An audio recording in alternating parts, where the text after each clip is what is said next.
welcome to New Park Farm. Today I'm picking up in our polytunnel, picking our own tomatoes, and they taste awesome. They do. So these are the Tumbling Tom tomatoes, and they're growing pretty good. Also in the polytunnel we've grown other stuff. So we've got runner beans, which, well, everything's pretty much coming to the end now. It's near the end of September. We've had a nice week, but it's been really wet most of June, July and August. We've also got some pumpkins here, some of which are growing pretty big. And over this side we have late sweetcorn, because this is our fourth attempt after birds pulled the seedlings up, sheep ate them, all sorts of problems, but we've got some nice ones coming. And then we've also got some chilies growing as well, some nice looking ones in here coming, cucamelons, baby corn, which we will pick in a minute. And then there's these funny things here, which I think are called physalis or something like that. And then we've got aubergines, and we've already picked these, but there's a few little ones coming again. I think those are green ones over there and purple ones here. A few more beans just for fun, and these are the tomatoes that I planted from shoots, side shoots. I just stuck them in the ground. I put string on one, but the rest I haven't really done anything to. And that was just side shoots stuffed in the ground, given a bit of water. I didn't think they were going to do much, but they have gone a bit crazy. I haven't had time to get on top of them. And then over here we've got a few smaller pumpkins and courgettes and butternut squash, which are grown out the side.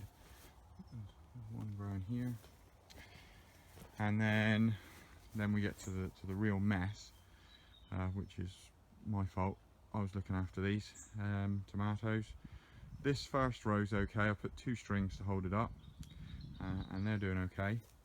But the second and third rows, the strings only put 1 string and they broke, and now they're on the floor.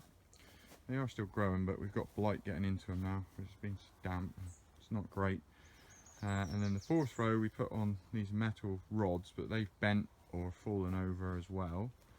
And then we've got another row which has collapsed, and then we've got another row which I put the string not high enough, and they're sort of still there but collapsed as well. But we are getting a few tomatoes, and we've picked these now, and there's still going to be a few more coming. I think will be quite a lot. And Rosie's picked all these tomatoes on your own? No. Oh, mostly on your own. I only helped a little bit. So there we go. Make use of the polytunnel over the summer when we don't need the sheep in here. Beans grow quite well in here actually, but they do good outside as well. Pumpkins take up a lot of room. The sweet corn has done really well for being late. And obviously chilies, I think, really good as well. And the aubergine. So those things I think will grow as well. But don't think we need to grow sweet corn and pumpkins in here. But it was a bit of an experiment. We've seen how it's gone. But we definitely need to do better on the tomatoes next year. Better support. Bean. See you directly. Bye.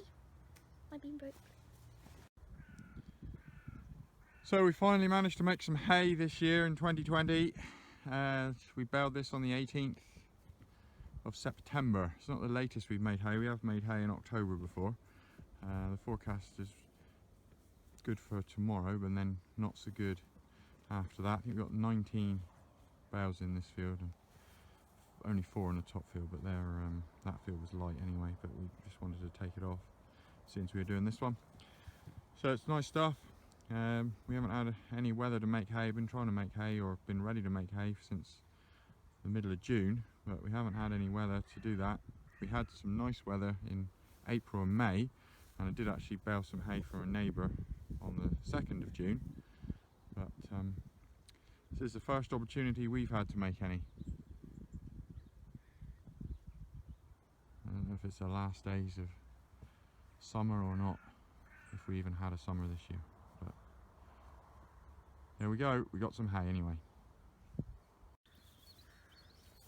So this is what the sunflowers look like on the 20th of September.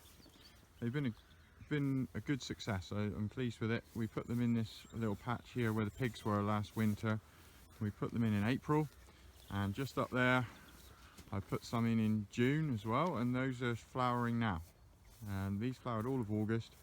The weather wasn't great in August, I have to say. We had quite a lot of damp days and wet days, a few nice days, but the bees definitely made use of the sunflowers. I planted some Phacelia here and also some wildflowers on this edge as well, just from a packet of mixed wildflower seeds, and they're flowering now as well, and there's bees on them. But yeah, the late sunflowers are drawing a few bees as well, and up there I put stubble turnips on the top patch, which I put in about 2 weeks ago, and this middle patch is where the pigs were last, and I put those in about a week ago. So we'll see how they grow. They're just starting to come up, and we haven't had a lot of rain in the last week, which is unusual for the summer, but we're going to get some, and they're coming up, so they're doing quite well.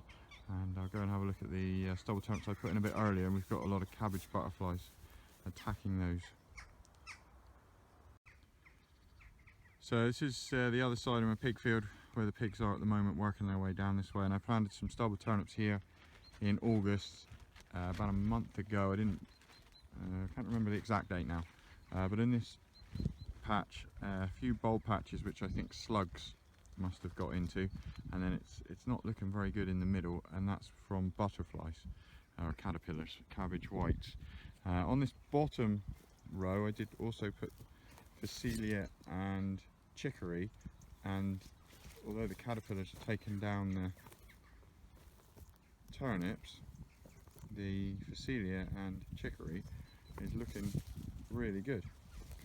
There's still butterflies here now laying eggs, and I didn't take any photos, so I missed it, but there were no leaves left on the turnips here at all about 10 days ago, and I guess the caterpillars ran out of feed or went away, but they shot again from the middle, which is what they do, and you can see the skeleton of the leaves, and then they shoot again from the middle.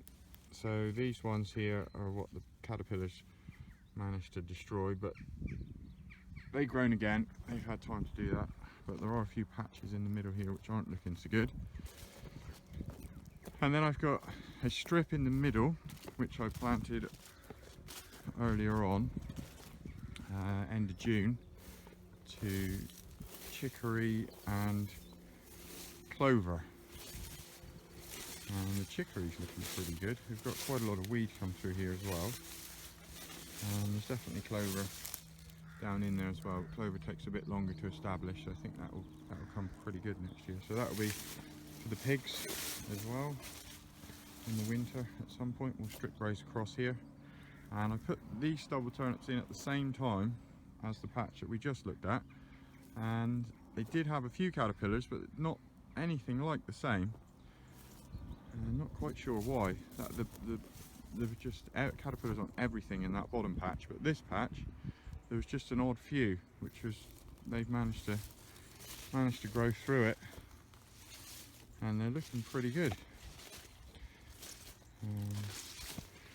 Probably if we get down in here, there's some bulbs starting to form, and they've still got a month of growth yet.